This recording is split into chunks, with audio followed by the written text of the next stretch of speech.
Alright, welcome back mga ka-Johnny. Ito po muli ang inyong lingkod kay Johnny ng Janitor TV at ito ang Johnny Det. Usapang utang, usapang ola. So magandang gabi ha. Gabi muna ako ulit gumagawa. Medyo gusto kong ang haliing gumising. Joke lang.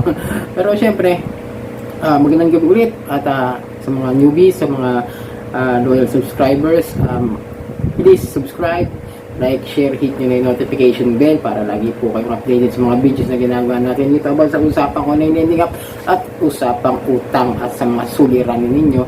So yun mga ka-Johnny, paalala ko lang po, hindi na po nga ako sumasagot sa pribadong mensahe natin dito sa messenger. Mga personal na kakilala ko na lang po ang mga nakakausap ko dyan na kasagutin ko kasi iniiwasan ko na po muna ngayon sumagot dahil nga meron tayong issue sa health dahil malas masakit ng ulo ko pati yung aking bumabalik yung mga vertigo ko talagang yung nakaraan, kaya medyo umiiwas muna ako sa mga pagsagot-sagot sa mga katanungan ninyo, pero hindi ko iniiwasan na sin total iniiwasan na minsan may mga sinasagot pa rin naman ako, pero may mga time talagang hindi ako sasagot dahil nga ayoko muna maka-absorb ng maraming iniisip. So yung mga ka-Johnny, mga pasensya muna kayo sa mga hindi ko nasasagot kaya medyo suplado muna po ang inyong lingkod, pero hindi mo yung totaling suplado, basta dito na lang po sa mga videos natin tingnan ninyo, may mga nagawa naman yata ako mga videos na kailangan ninyo para kahit paano maibsan yung inyong mga katanungan na gusto masagot. Nandito naman po yung iba mga videos natin sa channel natin. Baka dito may makuha kayo, isa-isahin nyo na lang po yung mga videos, meron naman po dyan na baka nagawa ko na nga kasi may mga katanungan naman na sinasagot ko na, ginagawa ko na ng video dito sa comment section para kung sakasakaling madaanan ko, nakita ko dito sa comment section, gawa na lang natin ng video para masagot na mas maayos. Tsaka kailangan ko rin kasi ng oras para sa sarili ko, yung personal ibig sabihin parang kailangan ko ng time management para sa sarili ko. Maghapon trabaho, gising maaga nga at may mga gawain din sa bahay. Yun na lang po sana ng konting pangunawa na lang po dahil alam ko rin mga po yung sitwasyon nyo ngayon, mga pinagdaanan nyo mga ka-Johnny. Alam ko yan, naranasan ko yung mga ganyan stress, depressed, anxieties at di alam ang gagawin, pero dito na sa channel po baka nandito lang po lahat mga tanong at kasagutan na hinahanap niyo. So yun, medyo mag-aware lang po ako sa inyo, no? May nagsisirculate na mga bagong modus na naman, hindi ko alam kung bagong modus o dati na, kasi ngayon ko lang napansin to, yung mga sa mga comment sections dun sa mga group, mga pages ng mga Ola victims, no? May mga nag-aalok ng assist o yung mga sinasabing tutulungan daw gamit yung mga email ng mga Ola.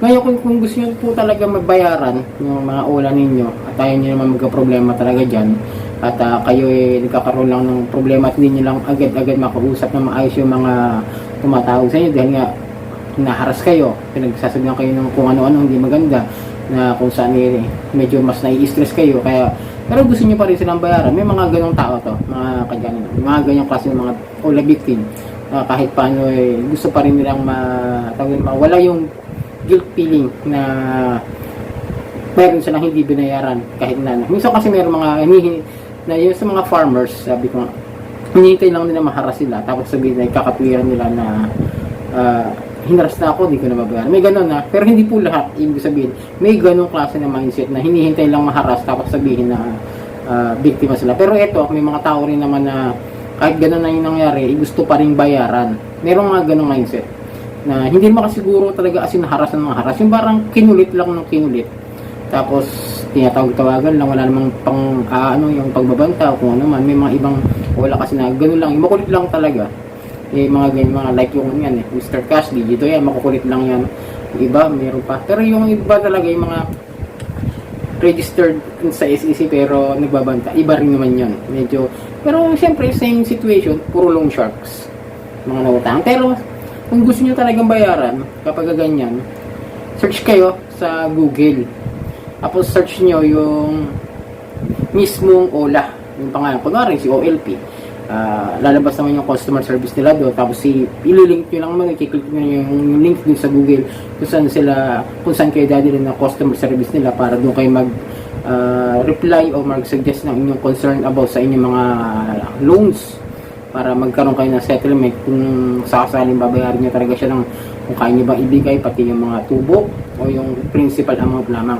Kasi may nagsisirculate nga po sa page sa mga groups na kung saan may mga nag-aalok ng assistance using the fake emails ng mga agent. Hindi ko lang kung agent to or mga member ng mga ibang klase ng mga scam nito na ginagamit para panglamang doon sa mga OLA victims na gustong magbayad talaga pero hindi nakakarating doon mismo OLA. Kumbaga parang personal na email kasi yan. Pakita ko sa inyo example ng mga fake email. Ito po. Okay, basta magtitiwala doon, ha? Ang kadyani kasi yun nga sinasabi ko eh. So, wala. Ayun, nakita ko na. Okay, kasi basta agad-agad naniniwala sa mga nag-aalok sa inyo ng pre-serve. Ano yung email service, email assistance para matulungan kayo mabayaran nyo yung ulan yung kuno. Pero, siyempre, alam nyo, ang mga tao ngayon, mga panlamang, ito, example natin ito, itong mga fake email address. Pagka naka-receive kayo ng ganito, ha, mga kadyani, ito lang lagi nyong titignan, itong style na ganito.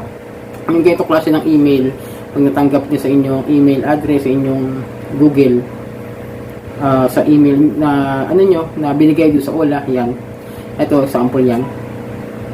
Yan yung email, help.servicecashexpress@gmail.com. Ibig sabihin yan, pagka gmail.com, personal yun.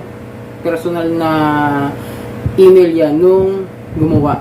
Hindi yan sa galing sa website nung mga OLA. Ito, yan, example yan.